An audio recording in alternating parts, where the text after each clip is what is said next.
नमस्कार, capital TV का खास शो ऑपरेशन पाकिस्तान देख रहे हैं आप। मैं हूं आपके साथ पूजा। चीन में एससीओ का आयोजन हुआ, दुनिया के बड़े बड़े नेता पहुंचे, भारत के प्रधानमंत्री नरेंद्र मोदी भी शिखर सम्मेलन में शिरकत कर सम्मान के साथ भारत लौट आए। मोदी का कद वहां इतना बड़ा दिखा कि मंच पर उनकी मौजूदगी ही पाकिस्तान के लिए राजनीतिक सदमा थी। पर पाकिस्तान के प्रधानमंत्री शहबाज शरीफ 6 दिवसीय दौरे पर चीन में अटक गए। एससीओ समिट समाप्त होते ही पाकिस्तान के आर्मी चीफ आसिम मुनीर भी चीन पहुंच गए और मुनीर ने चीन पहुंचकर शहबाज शरीफ के रंग को फीका कर दिया। शिखर सम्मेलन खत्म होने के बाद पाकिस्तानी पीएम ने बीजिंग में चीनी राष्ट्रपति शी जिनपिंग से मुलाकात की। तब भी मुनीर उनके साथ मौजूद रहे और उनके साथ डिप्टी पीएम इशराक डार भी नजर आए। अब सवाल यह है कि मुनीर शहबाज ने जिनपिंग से आखिर क्यों मुलाकात की और जिनपिंग ने क्या सख्त संदेश पाकिस्तान को दिया। चीन पाकिस्तान के बीच में आखिर क्या पक रहा है, इस पर आज चर्चा करेंगे। साथ ही पाकिस्तान के पंजाब, पीओके, केपीके समेत देश के बड़े बड़े हिस्से में बाढ़ तबाही मचा रही है और इस तबाही से बौखलाए रक्षा मंत्री ख्वाजा आसिफ के अजीबोगरीब बयान पर भी आज बड़ा अपडेट देंगे। चर्चा के लिए मेरे साथ स्टूडियो में मौजूद हैं कैपिटल टीवी के editor in chief doctor Manish Kumar और एग्जीक्यूटिव एडिटर राजीव जी। सर, आप दोनों का बहुत बहुत स्वागत है। धन्यवाद। सर, ये आसिम मुनीर क्यों पहुंच गए सीधा बीजिंग? देखिए, कल ही हमने बताया था कि चोरी चोरी चुपके चुपके पीछे पीछे पहुंच गया क्योंकि उनको तलब किया गया। और सबसे मजेदार बात क्या है, पाकिस्तान की मीडिया रिपोर्ट्स के मुताबिक वहां पाकिस्तानियों को यह बताया गया कि ये पुतिन से मिलने जा रहे हैं। There is going to be a meeting with Putin और शहबाज शरीफ और मुनीर पुतिन से मिलेंगे। पुतिन साहब तो चले गए, मुलाकात करने का वक्त नहीं दिया। और जब तक प्रधानमंत्री रहे तब तक शी जिनपिंग ने भी मुलाकात नहीं की। और सबसे बड़ी चीज, जो चाइनीज स्टेट मीडिया है वो क्या रिपोर्ट कर रही है, वो एक नया अध्याय, वहां के पॉलिट ब्यूरो के मेंबर्स नया अध्याय कि भारत के साथ रिश्ते जो है सुधारने हैं। और कम्युनिस्ट पार्टी और स्टेट मीडिया को साफ साफ ये बता दिया गया है कि हिंदुस्तान के खिलाफ एक शब्द भी कोई व्यक्ति अनायास ही कोई बयान तक नहीं देगा। अब इस बैकग्राउंड में कि प्रधानमंत्री मोदी की सेंसिटिविटी को, भारत के सेंसिटिविटी को ध्यान रखते हुए इस तरह की चीजों को जरा सा भी इनकरेज नहीं किया गया कि जिसमें पाकिस्तान ये क्लेम कर सके कि हमारी और आपकी बराबरी। चीन के अंदर भारत और पाकिस्तान को एक चश्मे से देखा गया, दोनों को बराबर की शक्तियां समझा गया। ये मैसेज तो पहला गया। दूसरा मैसेज क्या है, अभी जो जानकारी आ रही है कि सीपैक ऑलरेडी मामले में फंसा हुआ है, चाइनीज लोगों के ऊपर अटैक्स हो रहे हैं, तो सुरक्षा का जिम्मेदारी कौन लेगा? तो पूछा जाएगा ना भाई मुनीर से कि ट्रम्प के यहाँ खाना खा करके आते हो और पैसा लेने के लिए कटोरा लेकर के हमारे पास आ जाते हो, तो हमने जो इन्वेस्टमेंट किया हुआ है उसकी रक्षा सुरक्षा कौन करेगा? और अगर आपसे नहीं हो रहा है तो वो बता दो, फिर हम कोई दूसरा हैंडल घुमाएं, क्योंकि अब हिंदुस्तान भी साथ में आ गया है। डर और खौफ का वातावरण है। कोई बहुत बड़ा काम हो गया होता, पाकिस्तान में लोग डंका पीट रहे होते कि देखो हम, पाकिस्तान एक धूर्त मुल्क है। They try to do a balancing act कि हम अमेरिका को भी मना लेंगे और चीन को भी मना लेंगे। इनको मालूम नहीं कि दोनों जो है लड़ने के लिए, भिड़ने के लिए तैयार हैं।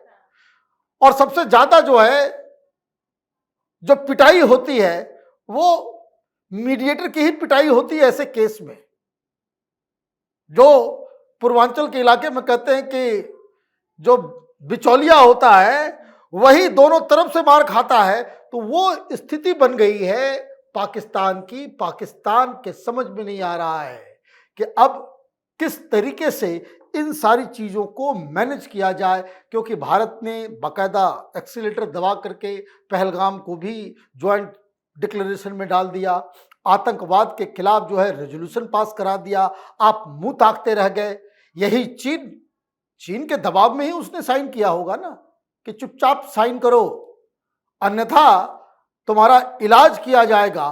तो एक बहुत बड़ी मुसीबत में पाकिस्तान घिरता हुआ नजर आ रहा है। लेकिन सर एक सवाल है कि ये द्विपक्षीय मीटिंग हुई तो समिट के दौरान क्यों नहीं हुई? पीएम मोदी ने तो जिनपिंग से लंबे देर तक मुलाकात की, लेकिन ये मुनीर पीछे पीछे जाते हैं। बाद में ये मुलाकात समिट के बाद क्यों होती है? और चीन ने क्या सख्त संदेश शहबाज शरीफ और आसिम मुनीर को दिया होगा? देखिए, मीटिंग तो तय थी, हाँ। लेकिन मीटिंग इसलिए डिले की गई एक दिन बाद क्योंकि प्रधानमंत्री मोदी ये देख रहे थे और सीधे तौर पर कह दिया था कि आगे जो भी पाकिस्तान के साथ कार्यक्रम होगा वो मेरे जाने के बाद होगा। क्योंकि उस समय जब तक प्रधानमंत्री मोदी रहे, पूरे चीन के मीडिया का केंद्र में वो रहे, पुतिन रहे, शी जिनपिंग रहे। इन तीनों के बीच की मीटिंग, बीच की बातें, फोटो सेशन में तीनों को साथ होना और फिर हंसी मजाक वाले सारे कार्यक्रम ये तीनों के बीच में थे और पूरी दुनिया इन्हीं तीनों के ऊपर नजरें गड़ाए हुई थी, यहां तक कि अमेरिका भी।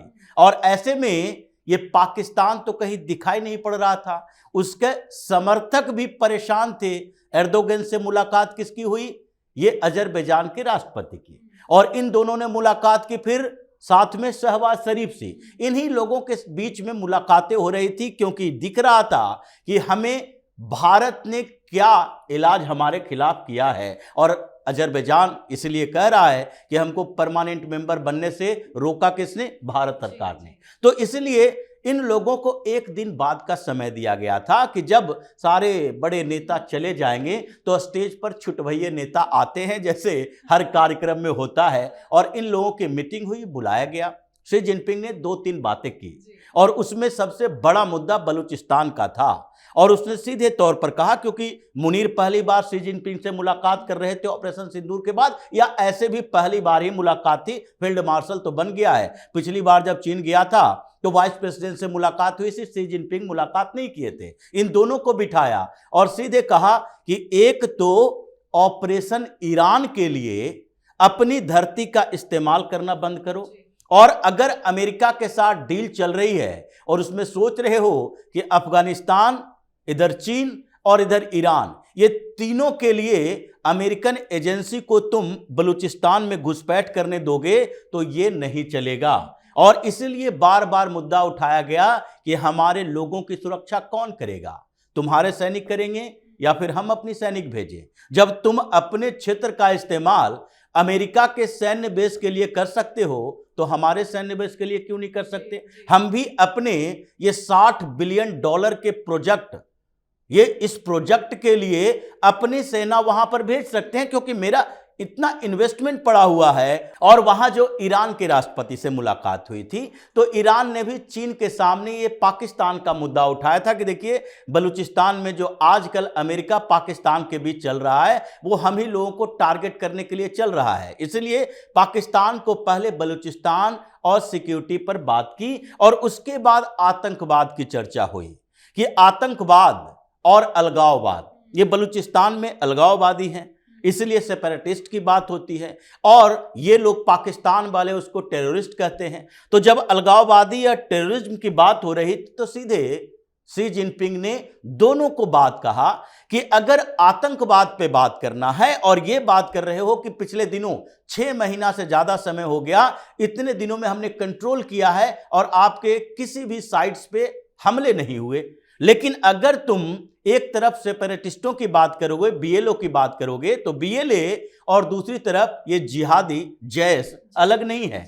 अगर तुम उसे टेररिस्ट मानते हो तो दूसरे को पनाह क्यों दिए हो? अगर ये प्रवृत्ति वाले लोग, ये जिहादी पाकिस्तान के अंदर रहेंगे तो आज बीएलए है, कोई कल कोई और हो जाएगा, और हमारा पूरा प्रोजेक्ट ऐसे ही लटका रहेगा।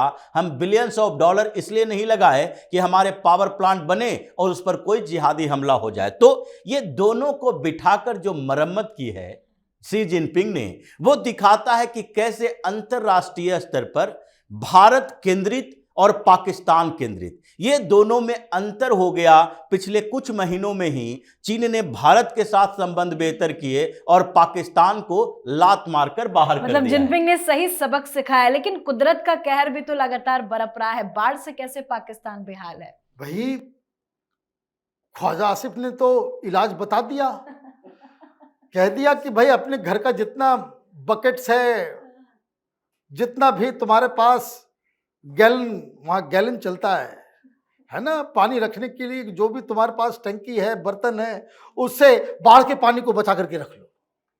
ये है वहां की इंतजामिया। एक और बात समझिए, जो पाकिस्तान के लोग जिसको मार्क कर रहे हैं कि तुम तो फन्ने खां बनते हो, मुस्लिम और इस्लाम की इबादत करने के लिए यह आर्मी तैयार हुई है, अल्लाह ने इस्लाम के लिए पाकिस्तान का मुल्क बनाया है, भूकंप आया, आप मदद के लिए कोई हाथ तक नहीं बटा रहे। वहां टीवी पे ये डिस्कशन चल रहा है कि देखिए ऐसे मौके पे हिंदुस्तान अफगानिस्तान में इतना बड़ा भूकंप आया, अभी संख्या 1400 बताई जा रही है, लेकिन संख्या और भी ज्यादा बढ़ेगी, बहुत खतरनाक, भयानक। और आप ये समझिए सबसे पहला मुल्क जो इनको मदद के लिए गया वो हिंदुस्तान था। तो डिजास्टर मैनेजमेंट के लिए भी आपके पास कैलिबर होना चाहिए और सरकार के पास उस तरह की नीयत होनी चाहिए। पाकिस्तान में सिर्फ और सिर्फ इंतजाम जो है आर्मी कंटोनमेंट को कैसे बचाया जाए, उसके अलावा कुछ नहीं है। और दिक्कत यह है कि जिस तरह का ये जोकर, ये ख्वाजा आसिफ, ये वही है जो पूरे दुनिया में पाकिस्तान को बेइज्जत करवाया था, ये कह के भाई 5-5 राफेल हमने मार दिए। पूछा गया कि भाई सबूत कहाँ है, तो उसने कहा कि इज ऑल ओवर इंटरनेट, है ना, इंटरनेट के फेक वीडियोस के ऊपर, वीडियो गेम के वीडियो के ऊपर। तो ये इस तरह के कैलिबर के लोग पाकिस्तान को चला रहे हैं और इसलिए पाकिस्तान की ये गत हुई। तो ख्वाजा आसिफ ने जो उपाय बताया उसे मान लेना चाहिए पाकिस्तान की जनता को। देखिए, ये उपाय उसके दिमाग की उपज है और केवल ये मजाक का पात्र नहीं हो सकता है उसके दिमाग में कुछ और चल रहा हो।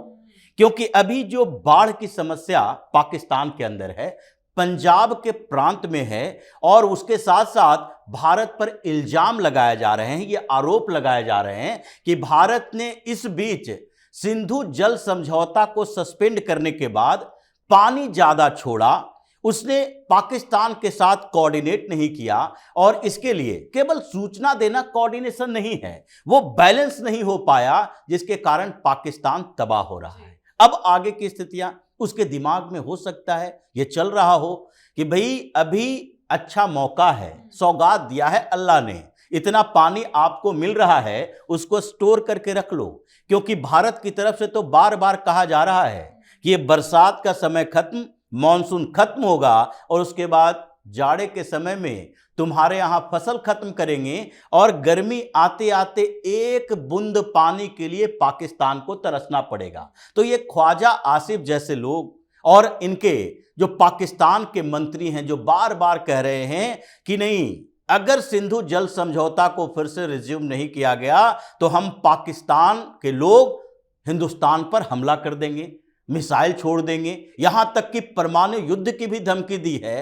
तो डर तो इन लोगों के अंदर है कि आगे क्या होने वाला है। बरसात का समय है, मॉनसून है, ज्यादा पानी है, तो भारत ने भी छोड़ दिया, अभी तुम्हें बर्बाद करना है। लेकिन आगे जब पानी की कमी आएगी, ठंडा के मौसम आएगा, और उसके बाद जब गेहूं की फसल यही पंजाब में लहराएंगे और पानी नहीं मिलेगा, तो फिर वो सूखेंगे, और गर्मी आते आते तो पानी के पीने के पानी के लिए तरसेगा। इसलिए कह रहा है कि कंटेनर में भर कर रख लो, ट्यूब में भर कर रख लो, आगे भारत जो करने वाला है उसके कारण तुम्हें ये कंटेनर का पानी भी नसीब नहीं होगा। जी, बहुत बहुत धन्यवाद सर आप दोनों का। धन्यवाद। तो एक तरफ बाढ़ का कहर जारी है, तो दूसरी ओर पाकिस्तान के रक्षा मंत्री ख्वाजा आसिफ की ओर से अजीबोगरीब बयान देने का सिलसिला भी लगातार जारी है। सोशल मीडिया पर वायरल एक वीडियो में आसिफ कहते सुने जा रहे हैं कि पाकिस्तानियों को बाढ़ का पानी स्टोर कर लेना चाहिए। अब इससे शर्म की बात क्या हो सकती है। तो वहीं जिनपिंग के साथ द्विपक्षीय मुलाकात के दौरान शहबाज शरीफ के साथ आसिम मुनीर का होना